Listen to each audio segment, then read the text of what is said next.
Hey, what's up? This is Antonio. Welcome back to my channel. Now, who's ready for some fighting words? In this video, I want to continue with my Aussie week. We have today Liam Paro versus Subriel Matías. Really quick, if you like the videos, please take the time to subscribe to the channel. Also, tell a friend and thumbs up. Hit the thumbs up button. Let's jump right into it. We're going to start with power. Who has more power? Is it Liam Paro or is it Matías? Obviously, I'm going to go with Matías.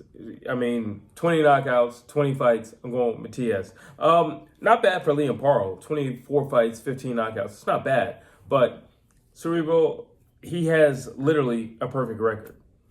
What are you going to say? He's finished everybody who's ever stood before him. You got to give it to him. Perfect. So let's see. Speed. Who's faster between Liam Paro and Matías? I'm going to go with Liam Paro. It's a part of his game.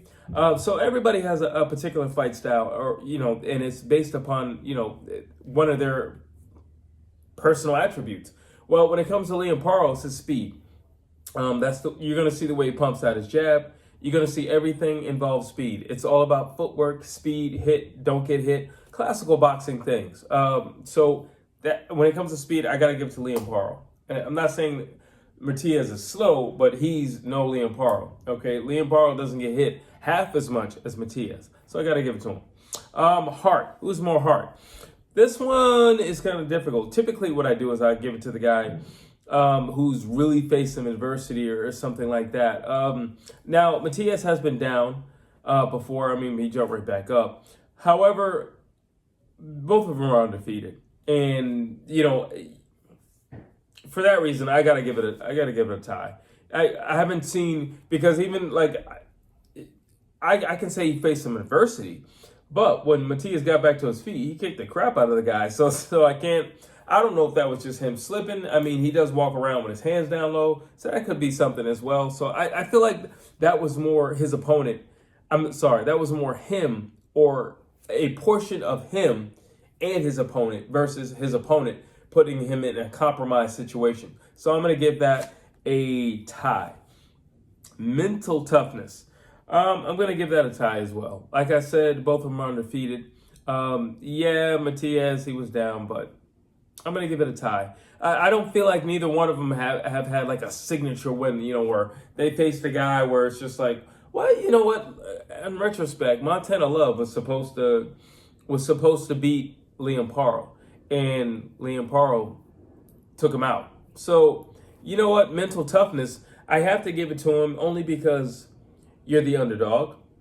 You're not expected to win. All the marketing and promotion are leaning toward the other guy.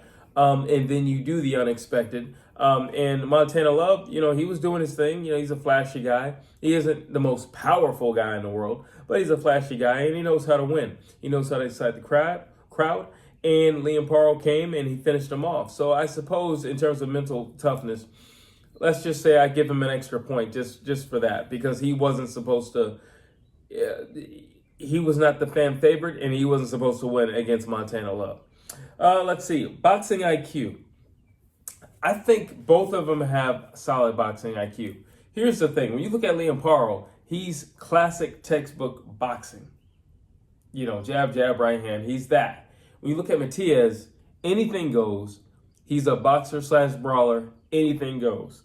And when you have that mentality and you have that fight style where anything goes, because your main focus is to break your guy down, Matías reminds me a lot of Bernard Hopkins, because Bernard, he probably isn't going to knock you out, but he's going to beat you to the point where you would consider, I don't want to be in here anymore.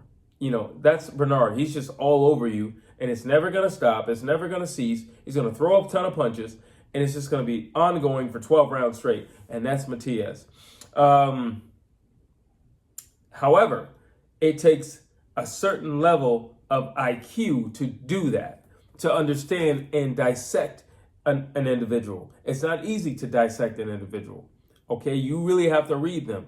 You have to have perfect timing. There's a lot of components that go into dissecting a boxer. And for him to do it, and do it at the level that he's doing it, and with a perfect record and finishing them off, I have to give boxing IQ to Matías. I think it's only right. It's only fair. Let's see. Best range. What is the best range for Both guys. Is it up close and personal? Is it moving off the back foot? What's the best range? Well, when you're looking at Liam Paro, like I said, he's a classic boxer. His game is built on speed. He would like some distance between him and his opponent. He likes time to think. He also likes an exit strategy if things don't go the way he sets out in his sequence. While you look at Matias, like I said, he's there to break ranks. He wants to get in close. He wants to batter you. He wants to just break you down as round goes on. Okay, that's his whole game, just to break you down. Actually, I take that back. I think Bernard Hopkins was a good example for Matias, but you know what I think is even better? Rocky Marciano. The guy will literally throw a gazillion punches and just break you down round after round after round. You are going to work tonight, okay? I'm not taking any moments off in the round. You're going to have to work. That's Rocky Marciano. That's Matias. I think that's a better example of how he operates. And of course, you know, in order to operate like that, your best range is going to be up close and personal. He wants to smell what you had for lunch that day, up close and personal. He's not going to stop. He's not going to take a round off. He's not going to do anything like that. He's going to be up in your face the whole entire time, throwing tons of punches at any target that he sees. He's not that selective in the target. He's just going to hit something. And guess what? That something is going to be on your body. Let's see. Best defense. Who is better defense? I'm going to give it to Liam Paro, hands down. He's hard to hit. He knows how to get out of dodge. He's pretty slippery up top, but he has great legs. He knows how to move.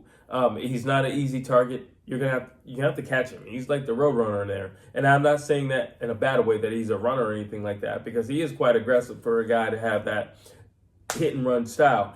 But he knows how to get out of dodge, and he knows when something is getting too hot. In terms of, you know, if there's a punch out going on, he doesn't have a problem getting out of there. And I think that's a smart move, especially with Matias, okay? Somebody who hits this hard, somebody who's this consistent, has this much of a work rate in the ring. No, you hit him, you get your point, you move on. You select another area in the ring where you can do it all over again, and then you get out of dodge again.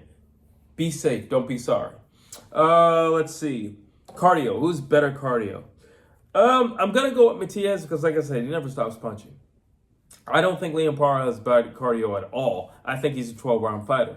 But when you throw as many punches as Matias, yeah, you know, I'm just going to leave that at that. Durability. Who's more durable? Matias. Why? Because that's the way he fights. That's his style. His style is built on grit, determination, pressing forward, heavy aggressive fighter. Okay, that's what he's going to do. He's going to walk you down. He's going to pin you in a spot, and he's going to unload all kind of punches.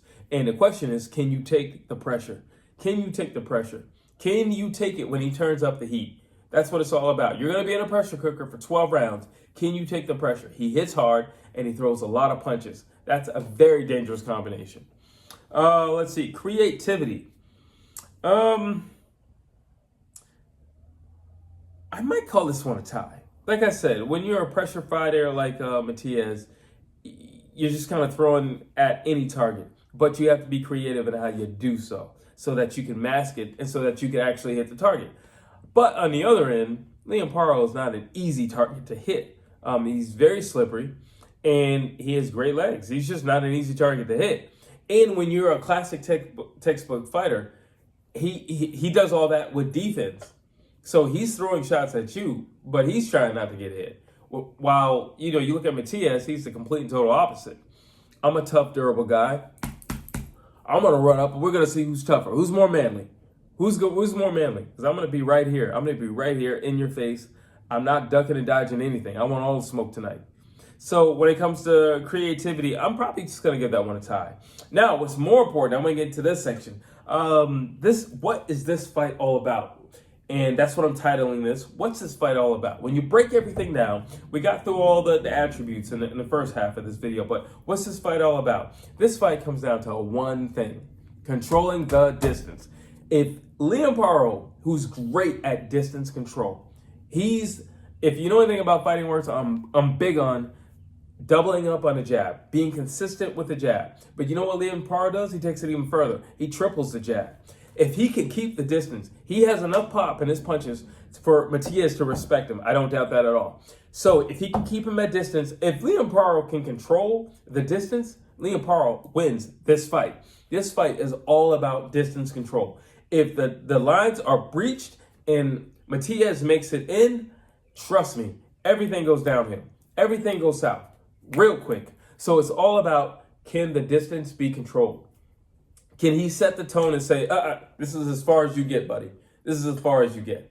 At no point in this fight am I shelling up and am I doing this in a corner or am I doing this on the ropes. This is as far as you get, buddy. Now, if he can do that, Liam Paro, if he can do that, he can shut Matias down. Matias can be shut down. Yeah, he hits hard. Yeah, he throws a lot of punches. But he throws a lot of short punches. It's boom, boom, boom. He doesn't throw a whole lot of long punches. He's got to make his way in. So, yeah, he'll throw some. But his game is all about, once I get in, it's those short punches, and I stay here all night, and I work and I work and I work. I tire him out. I make him bruised up and sore, and I make him question himself. Do I need to be in here? You know, and then I make him stagnant because I've hit him in his ribs. I've hit him in his hips. Now he can't move anywhere. And I'm just working and working and working. So that's what this fight is all about. Distance control. If Liam Paro can keep the distance, he's gravy. He's all good. If he cannot, it's going to be a long and very difficult night that could very much well end in a knockout, not in his favor. All for Matias. So that's what that is. Matias has to get in the inside. Period. Paro has to make sure that doesn't happen. You just have to nullify what Matias does. Throwing a lot of punches. You know what stops throwing a lot of punches? Throwing a jab. You know what slows guys down? Throwing a jab. You know what does it even more? Doubling up. You know what does it even more than that? Tripling it up. You know what does it even more than that? Tripling up on a jab and then bouncing out a dodge before you can do anything about it. Liam Paro is the perfect guy for Matias. I know on paper he doesn't seem like he is. And I know right now in terms of esteem and you know all the hype behind him, it doesn't seem like he is. But he has everything needed to control and beat Matias. So, listen, who am I picking? This is a fight breakdown and prediction. Who am I picking? It's tough to go against Matias because, 20-20. So it's tough to go against him. But I got to go with Liam Paro. I think if he can control the distance. Listen, he wasn't supposed to beat Montana Love. And I know Montana Love is no Matias. I am not delusional in that. Hear what I'm saying. If he can control the distance, that is naturally a part of his game. So it's not like you're teaching him a new trick for this particular fight or fighter. You're not doing that. You're just saying do what you do best, but do it to perfection on this particular night. I don't think that's the craziest thing in the world for him to conceive and for his corner to drill him on day in or day out. Be who you are, but be perfect on the night of.